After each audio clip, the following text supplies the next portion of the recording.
This is a podcast or something like that. Hey, what's up? Hey, how's it going? Yeah, no, totally. I'm gonna, do the podcast now. Yeah, Yep, that's right now. And hey, how's it going? Into my normal voice. Welcome to the Verbal Journal Podcast, episode 70. The big 7-0. That's right. This podcast is now an elderly person. They are now an elderly podcast. I'm sorry. Not yet, VJP. That's their initials when they do become a person, VJP. Veronica Giuseppe with a J. Peterson. No relation. Okay, so how's it going? Episode 70. Welcome to the podcast. You're thinking, well, I don't know how many people listen to this podcast in any sort of timely fashion. Like percentage-wise. Like let's say 5,000 people listen to the podcast every week, which I would say is it's a pretty liberal estimate, but I think you're supposed to err on the side of, liberality. Err on the side of liberation when you're doing things like this. So, okay, 5,000 people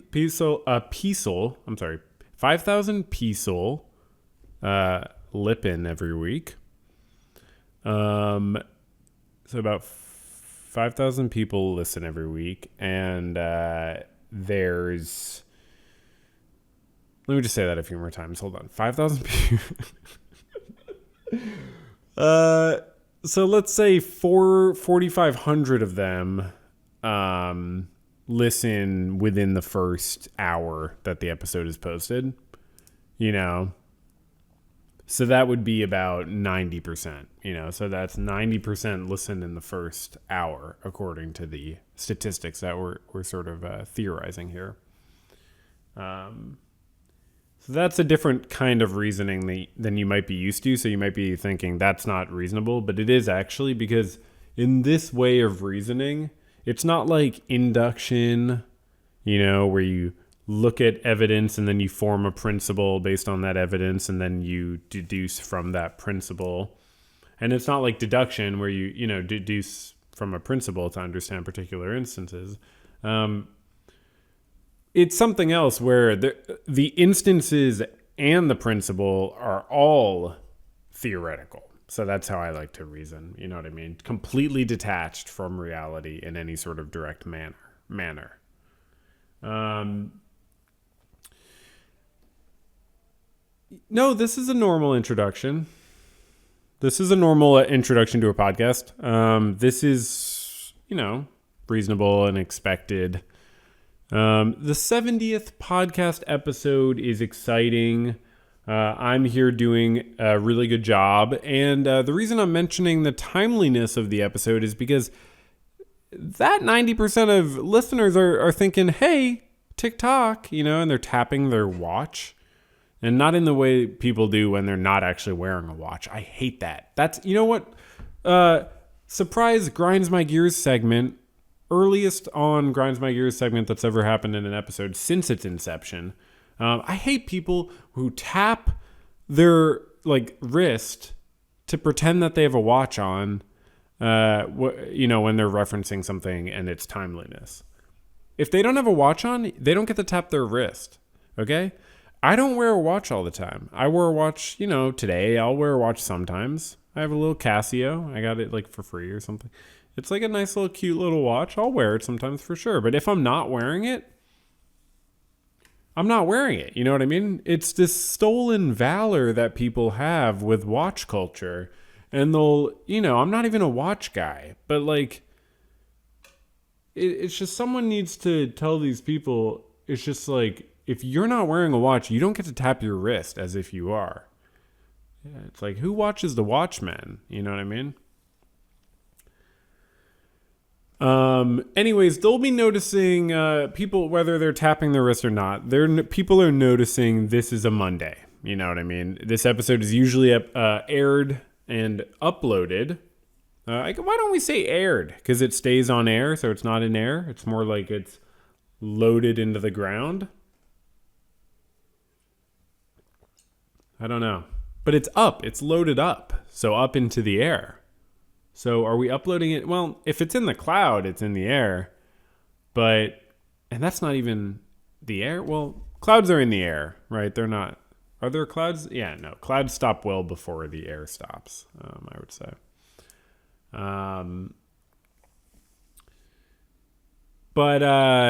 Yeah, so long story short, it's a Monday.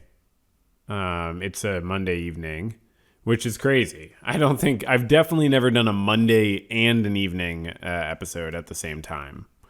Let me see. Am I clipping here? The mic? No, it's not too hot. Okay. I've never done a Monday and evening episode at the same time. I do not believe. Is that right, Reginald? I don't want to start another fight, right? That was such a whole thing. That was 2 episodes ago. I was like, it was right early on too. So again, I'm touching a nerve. He's telling me he's triggered, but he's joking around. We joke around now. We have a good rapport now. But Reginald and I, we've gotten on well. But this is another instance because obviously I asked him. This is my data guy here at the podcast. If you're new, he sort of looks over the data for me. And he was telling me, obviously a few episodes ago that it was unreasonable for me to expect him to know offhand or to even take the time to find out eventually whether I had done 1 or 2 Monday episodes, basically. And my new thing is I'm counting how many times I say the word basically. If you've watched the live streams recently, you saw that. Although I realized in the second one, I didn't explain why I was doing it. In the first live stream, it's clear. Or no, in the first one, I didn't explain why either. Right. In the first one, I counted in the 50,000 subscriber live stream. It was like 3.5 hours. I said the word basically, I think 14 or 15 times. And I noticed it because I realized that I realized immediately when I started doing it, or before, I forget when I realized this, that I was just imitating Daniel Henschel. I might have realized it on the podcast, actually. Because I just realized, I'll when I watch a lot of someone or listen to a lot of someone talking, I'll catch myself expressing myself how they do and in small ways. And he says basically a lot. I didn't even notice him saying it. This is a YouTuber. He's a amazing performer and comedian who exists on YouTube. I just called him a YouTuber in a sort of derogatory way because it's just kind of a competitive spirit that I feel towards other people on the platform. But he's great. I do like him. He got banned off of TikTok because his performances for the camera are too boundary pushing, I think, for some media companies to understand. But he's very funny, and he says basically, so I realized that because I heard myself saying it, and then I mentioned it on a podcast, but then I started counting myself doing it on the live stream, and I realized afterwards, I didn't even explain why. I think the reason was that I was looking at the WTF playlist for my 50,000 subscriber live stream, and I knew that there was at least a few very short Daniel Henschel videos in the playlist. So I was like, I'll just explain the basically thing when I get to it, not realizing how many times I would end up saying basically and then counting it. So I thought, it'll just be a few more times and then I'll explain it. But no, 5, 10, 15 times I said the word basically and was counting it, but never explained why. So there were probably 2 people watching who understood, who have listened to the podcast. You know what I mean? So, and it could have been no one. You know what I mean? There could have literally been no one who understood why I was counting the number of times. Well, I guess people don't need an explanation. They're just like, this guy's weird. You know what I mean? But what I've realized is other things take the place of basically, you know what I mean, or generally, or other things like that. But yeah, so long story short, it is a Monday evening, and that's what I wanted to get into in these first 10 minutes. I wanted to sort of announce the Monday evening. So I'm happy that we could take the time. I feel like, it's one thing I could just say, oh, it's a Monday evening, but I don't think you would really understand what it means, what it means for it to be a Monday evening. I didn't record a podcast yesterday, obviously. because otherwise I wouldn't, be doing it now again. And the reason I didn't do it yesterday is I just didn't sort of get around to it. I didn't feel like it. I didn't feel like it,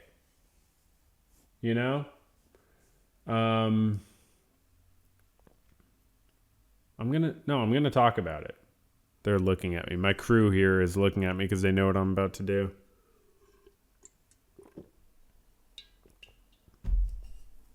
They were supposed to be back. Okay, well, I'm just going to say that a certain producer by the name of I won't say their name. But they were supposed to get back from a vacation, and they decided to delay their return flight. Am I allowed to say that? So let's just say I've been spending a lot of time on LinkedIn, if you know what I mean. I just think there's a lot to do here. You might not understand this listening to this, and I don't mean to complain. We'll get on to the lovely content that you all love. I have to juggle a lot here. When my producer Donna, I'm sorry, it slipped out. When my producer Donna decides to take a 3.5 or something week vacation in the middle of the end of June, which is literally peak podcasting season, if you didn't know that, because everyone's going to the beach and they listen to a lot of music when they're at the beach and when they're driving to and from the beach. So they basically that one, sometimes they feel justified and not stolen, but they get worn out with music, and then they need, something else to listen to when they're at home. So that's why podcasts are a huge deal in the middle of the end of June. So I just think it's strange for Donna to take this trip. I just think that's weird. I don't understand this. I understand. I keep getting told they're finding themselves, which I don't know why that's supposed to be comforting to me. This is my boss, essentially, that got hired well after me being the talent on this podcast. Very, very, I want to say 65 episodes into the podcast. So it's like, I'm just adjusting to these changes. And speaking of changes, you may have noticed this, and you probably thought maybe this was something I would mention in the first, 15 minutes of the episode. And I'm almost there, right? How long are we into the episode? Yeah, about. So the title is different. You're noticing the title is different. The title is very interesting. We've been titling the episodes very simply. It would just say verbal journal episode. It would say EP, and that was something I actually came up with. So when I say I'm the talent, but I've been doing a lot this whole time, I'm not just saying that. You know what I mean? I came up with the idea originally. They hired me to do this podcast. What's Therapy Corp hired me. It was like a team of lawyers in these very nice suits from What's Therapy Corp. And they came to a job fair I was at, and they had this they didn't even have a stand. They would just walk around and talk to people. It was very interesting. But I liked their vibe, so I was like, what are they about? And they tell me, we're looking for someone to do a podcast. Do you have what it takes? And I was like, yeah, I'm actually the guy from What's Therapy, the channel. And they were like, yeah, we thought you looked kind of familiar. So I got involved with the podcast, and very early on, I decided, why don't we say EP in the title instead of episode? It was something deliberated on a lot, and then they were like, is it too informal? And I was like, aren't we kind of going for that? You know what I mean? EP just seemed to work, and they were like, fine, but you have to call it an episode a lot in other contexts. And I was like, that's totally fine. You know what I mean? I'm not trying to cause a problem. I thought it was a little silly, but I also knew that it would be weirder to just always call it an ep. You know what I mean? So I was like, totally, no worries. So you might have noticed finally, there's no, the ep is still there. So I just wanted to explain that a little bit, but the ep hasn't changed.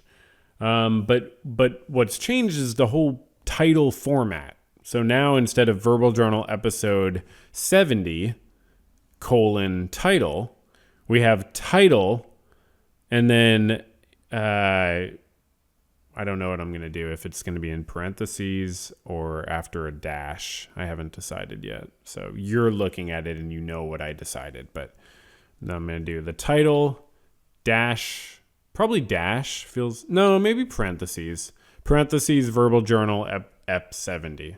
I think that's a better way to do it. I think that way, because I think starting with Verbal Journal ep blank, I'm coming around to this idea. At first, I kind of rejected it, but now that I say it out loud, I do think it makes sense. Because, saying the Verbal Journal first, I think is a little bit front-loaded with, like, the sort of, when I see a podcast episode 70, I think I'm not clicking on that. You know what I mean? But I guess these are private episodes. So I guess maybe I should just do for the public episodes. That the next one should be public. I'm going to do the next one public, because I'm going to do every fourth episode public, and so that will be the next one. Right? Yeah, because I did 1, 2, 3. Yep. Okay, so maybe I'll just change this week to kind of practice and then see how it feels, and then know what I want to do next week for the public episode. Great, because I already talked about it so much. It's like I can't put it off till the next episode at this point. I talked about it for so long. You know what I mean? Okay, so, and there's a chance I forget to change the title after talking about it all this time. So, okay, so that was fun, right? Are we having a good time so far? This is typical. I'm sort of exploring. I'm exploring a little bit more. I'm kind of seeing what it feels like to explore a little bit more. So I'm exploring. Let me know what you think. You can write into the mailbag at verbaljournalpodcast@gmail.com. And that was another thing we're changing. We're making sure to check the mailbag sooner in the episode. I was told it's something's got to give. They said that was the message I got from corporate. They said something's got to give. It's been, they said it's been 3 months since the last message. That's not true. It's only been 2 months since the last message.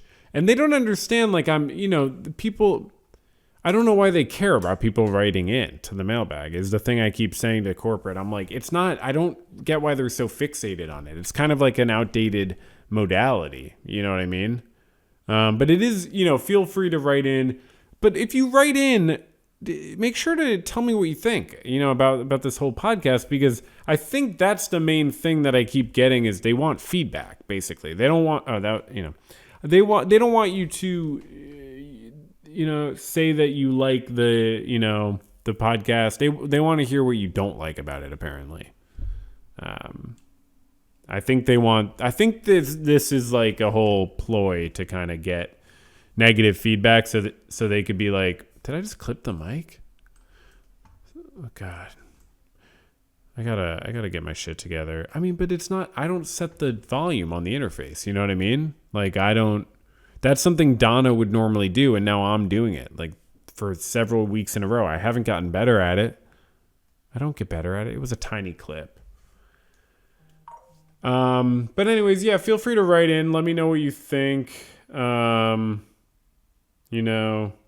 this whole thing. Tell me where I'm going wrong, and I will bring it to the higher ups. Because they don't even have access to the email. I don't even think they know how to sign in. They're like these old lawyers. They're like 75. You know what I mean?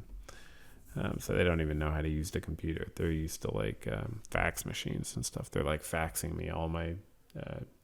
They're literally faxing me checks for my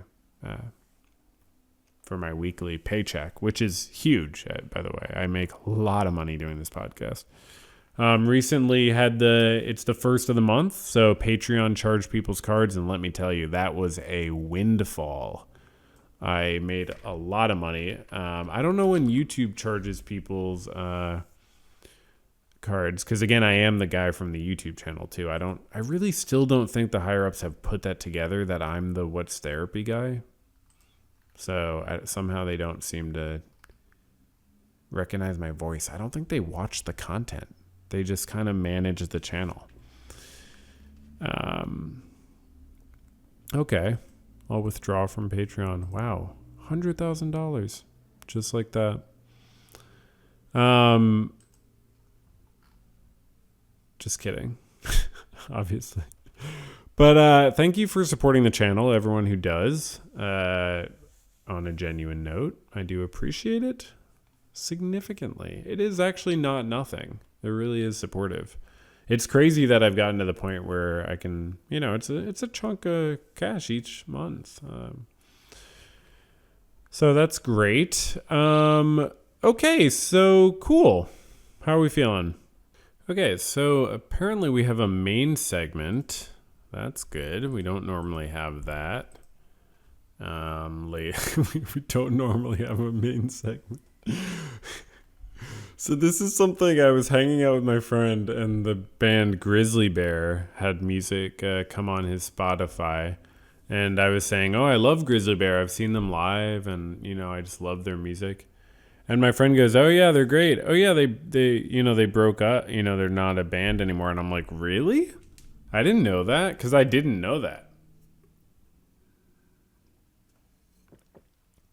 Sorry, water. And luckily I'm not drinking coffee, right? That's apparently so unprofessional that I need to get called out for doing. Well, luckily it's nighttime, so you don't have to worry about that. Should I crack a beer? Looking at I have a substitute boss now while Donna's gone. Just recently. That wasn't even at the beginning, just recently. They were like, you need a substitute boss. And I was like, I thrive under a lack of accountability. They were like, what? And I was like, it's from The Office. You know what I mean? Anyways, Grizzly Bear, apparently the lead singer, frontman Ed Drosty, has left the music business behind completely and chosen a new career path. He's become a therapist. So, Grizzly Bear is no longer a band because the leader has become a therapist. I can't even express how crazy this is to me. Like, it's extremely possible that if someone's listening, they don't know Grizzly Bear. It's not like a household name. But if you know anyone who's into indie rock or like music of the 2010s that like was on college radio stations, like Grizzly Bear, I mean, their big hit song was 2 Weeks. Every time I cry. I think, right? Or it's like, whatever, I don't know. To see the very moments of yours, I told you I was there. Oh, and then it's like, oh, it's so hard to do. Oh, could you hold me? Oh. Anyways, I'm just trying to paint the picture for you here. Maybe sometimes.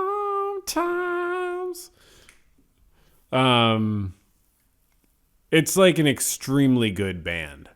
I would say if you don't know them, they honestly have a wide range of music, like types not that wide necessarily from the outside, but like they have some albums that are, Like, I was just thinking they're one of their, probably their like masterpiece would be like, or at least it felt like it at the time, Vegetamice, or however it's pronounced. I mean, all their albums are literally masterpieces, and even like the most recent one, Painted Ruins, it was amazing. I listen to it all the time. It's the one I listen to most. Every song is good, and they're extremely creative while being very catchy and not overly complicated. While being very complicated. It's just really an unbelievably good indie rock band. I would say literally one of my favorite bands of all time. They just blend so much. I mean, they're just really good. So I'm just trying to express that it's not just like another band to me. I genuinely love them, and they've been like a really important inspiration to me in my life, and one of those really special bands that would be in my top 5 if you asked me basically at any point in the last 20 years. Like, wait, 20 years? So when was, whatever. Yeah, Grizzly Bear band. I mean, you gotta type in band when you look them up. Originally formed in 2002. Oh, okay, yeah, Vegetamice was 2008. Yeah, Yellow House, the one before that. Yeah. Oh, and Horn of Plenty before that was so good. Their albums from before they even got famous, Horn of Plenty is so good. It's like a solo album by Ed Drosty. Oh my god. Dude. That album is so good. It's so good. Every song, oh my god. Like, I can't even explain. But okay, that being said, this music doesn't go away, obviously. You know what I mean? It's not like he becomes a therapist and he takes his music off of like Spotify. It's not like he's like privates his videos. Let's just double check that. Well, I've listened to it. I've listened to it since 2023. This apparently happened last year. Let's just make sure that their music is... And is their description going to be in past tense? Yeah, they have 1.7 million monthly listeners on Spotify. Yeah, people still listening to 2 weeks. It's crazy, you know? It's crazy how, like, yeah, what it takes for, like, a band or, like, a musical act to have a new, different hit. Yeah, it is sort of past tense. Okay, well, very cool. I mean, yeah, why not, I guess? He doesn't want to do this anymore. He doesn't want to make music. And being in the music industry probably is... I mean, it's not like he's going to stop playing music, probably. You know, he just doesn't want to make it his career. It's just crazy to think of, like... I mean, he can make more music if he wants, but he just wanted to become a therapist. I guess I just am processing, like, the guy who was the front person of one of my favorite bands of all time gave that up to do what I do. Like, if I met him, he would be as interested in what I do as I would be in his career. Like, what? Oh, let's read his announcement on Instagram. Oh my God. He focuses on marriage and family therapy, and he sees 6 to 7 clients a day. Dude, chill it out, bro. What do you don't have to do it that hard, bro. Holy shit. Oh my God, he's advertising on his Instagram. If you know anyone seeking a therapist in California, please don't hesitate to share my contact details. I don't know, man. That's actually not... you don't need to... That's sort of a dual relationship. It's sort of bordering on a dual relationship. But, you know, like, you wouldn't be the therapist for, like, your friend. And I don't even think you should really be the therapist for, like, your friend's kid, frankly, unless there's really no other option. You know, and I don't take on YouTube viewers as clients. I've been asked like 5 to 10 times by viewers if I would work with them as a client, and I'm like, no, I'm sorry. I hope you can find someone, but I just don't. You know, I've thought about it. I've thought about it long and hard, but I've come to the conclusion that you can't. It would just be too ethically questionable. I don't know any way to make it work. And so but he's not doing that. He's just, I don't know, whatever. It's his last Instagram post. He's just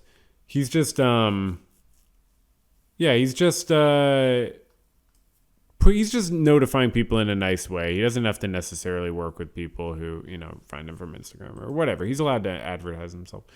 But he's and he says he's being supervised towards his licensure, so he's in his first few years of it, and that's why he sees 6 to 7 clients a day. That's what I did too when I was being supervised, because you have to get your hours, and it's not bad. It's a lot of work. That's a really full day. It's just nowadays I see 3 to 5 a day.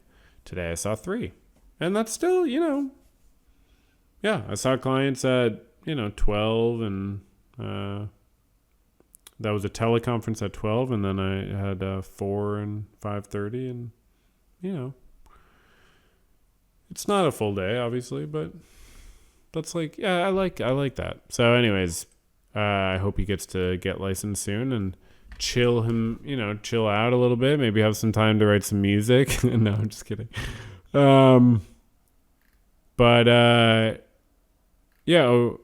Good for him. Oh, here's an interview. He says he's benefited a lot from therapy. He was burned out as a touring musician. Yeah, I would just want to be a recording musician. Being a touring musician sounds terrible. Sorry, I've been a little hot on the mic here today. Here, let me adjust it. Hold on, you're going to hear it. I was told that makes a sound when I adjust it. But now I can get a little louder without it being a problem, okay? So I just wanted to fix that 30 minutes into the episode. So he didn't feel fulfilled by being a touring musician and as much, and it was bad for his mental health. He said there's a lot of isolation on the road. Your bandmates are a family in a way, but they're also your coworkers. That's so true. It doesn't mean I'll never make music again. Nice. Wow. The only thing he's ever done has worked for the band. Has been worked in this band. He was asked, what surprised you most about working as a therapist? And he said, I'm surprised at how creative it feels. Each case is different, and you have to problem solve in real time and work with people's instantaneous emotions or reactions. That's so true, man. Yeah, it's really very cool job. It feels like a creative process where you're helping someone understand their past or paint a picture of the future they want. I didn't expect that, and it's been fulfilling. Wow. That's awesome. Good for him. And he's 44. Good for him. You can always reinvent yourself, always do other things. So yeah, yeah. Wow. That's, he was asked, do you think your fans will reach out to you for sessions? And he said, my supervisor and I have had a conversation about that. If someone did want to come to me for that reason, I think that's something we'd need to talk through in session. Good. Hopefully that's his nice way of saying I would have to help them find another therapist to work with. Because it seems like he gets that and he just doesn't want to bum people out. In another interview, he went into finances, the finances of being a musician. There's no stability. Yeah, I think about that because I'll see these musicians. There was some band or someone that was touring recently, and I'm like, whoa, they really had to pay rent or something, or some bills came up. What happened? It was just someone I was like, why are they touring? I know that sounds mean, but it was just someone really random who seemed like they were done in their career or something. But I get it. Of course I get it. I'm an adult. I have to pay bills, and I know that their royalties dwindle, things change. It's like a YouTuber. It's like being a professional YouTuber. It's very unstable. You're at the whims of the market. As a therapist, it's very sad to say, but unfortunately, it's a really stable market because a lot of people have mental health problems. And I would love if I could be put out of work by no one having mental health problems, but that unfortunately is not the world we live in. We live in a world where the market for therapy is not even fully tapped probably, and there's way more demand than supply, and it's very stable, and he can see 6 or 7 clients a day. You could probably get those clients in a few weeks. You know what I mean? It's there's so many people who need therapy and want therapy. So he wanted it more stable. Yeah, he didn't see himself touring at 55 or 60. People do it, and it's amazing. Congrats, he says. But it wasn't possible for him. He said there's no official breakup or anything with the music, and he's just doing this for now. Oh, my bad. I totally misunderstood because it was phrased weirdly in the article. It says he opens up about leaving music, so okay. But there's no official breakup. He didn't destroy the band. It can easily come back and exist. Grizzly Bear. Wow. Okay. So is that it for the main segment? That's a pretty good main segment. I'd say that's top 5, top 3 main segments we've done so far.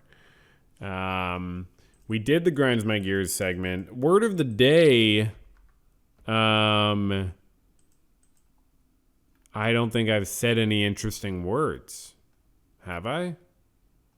Sorry, I just hit the mic. I don't think so. So maybe no word of the day today. I'm sorry, I didn't say any interesting words. Sorry about that. Okay, let's do the desk section. We don't have too much today, but we'll do some desks and we'll get out of here. Fantasy desk. Oh, y'all, this is sad. I was way too confident on the pod. I was up by like 56 points and I was like, he can't come back. But I was saying how he added 3 pitchers on the last day. He just added 3 random pitchers to his lineup because they were all starting that day, which is it's like a long shot Hail Mary to come back, and it can work, but it's super unlikely. And all 3 of them had super good games, and my pitchers did poorly. Everything went wrong, and I got crushed on the last day. It was an enormous comeback, and it probably blew my season. That was this past week. It was ending a week ago. It was ending 8 days ago. And then this past week, since then, I lost again to the worst team. So now I'm like there's almost no chance of me making the playoffs. There is a chance, actually. It's like 30% chance, but there's almost no chance. Me saying 30% just now was the Reginald the Data Guy desk. Is that what you're saying, Reginald? You're telling me to say that right now? You're trying to claim that the thing I just said was your data, but I didn't get it from you. I read it a week ago on the ESPN website, the fantasy part. Okay, that seems weird. So that was the Reginald the Data Guy desk section.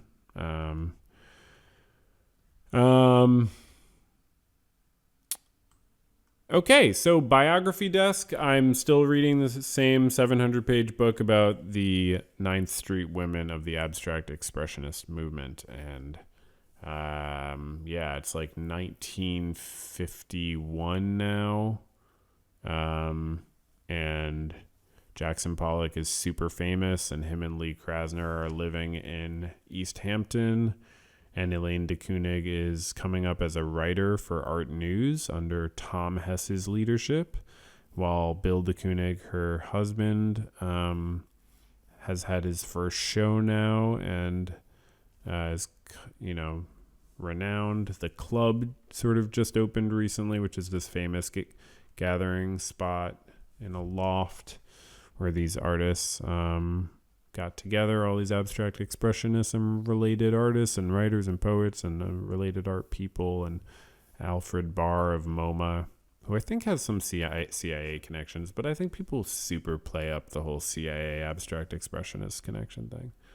I think people are so ignorant and they don't do the research. But there is something there, because I think there's like a few very real connections. I need to look into it more, but I just know some people talk shit that don't know what they're talking about. But there are some weird connections where, like, I'm pretty sure there's a few like direct CIA connections in the art world.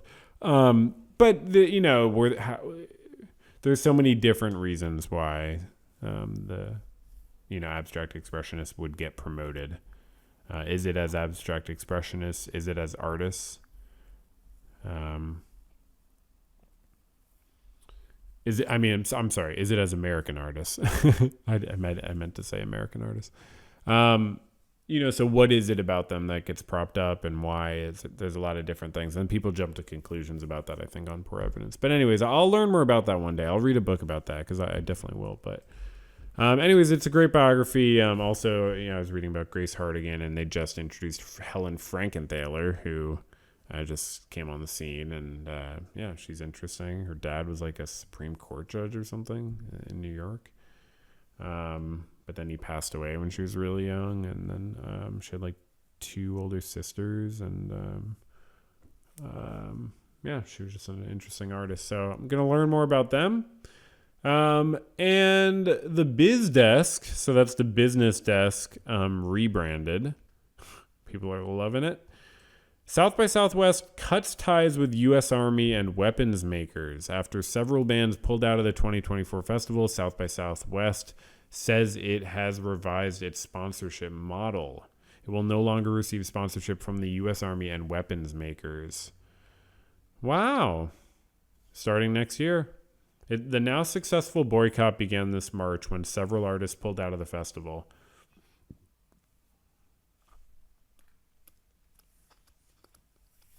Wow. And then the Texas governor chastised the protesters, causing the South by Southwest to distance itself from his comments. And, he basically made it so the festival really had to... Well, I mean, the festival had to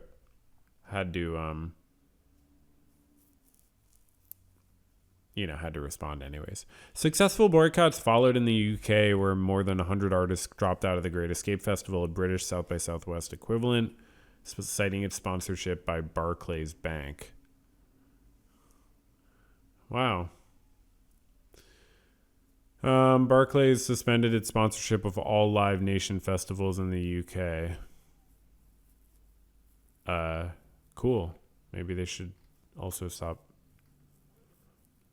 I don't know, a lot of other stuff. The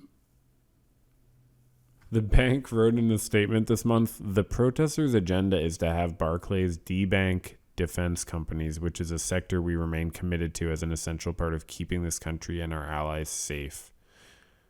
Protest group bans boycott Barclays responded, hundreds of artists have taken action this summer to make it clear that this is morally reprehensible, and we are glad we have been heard.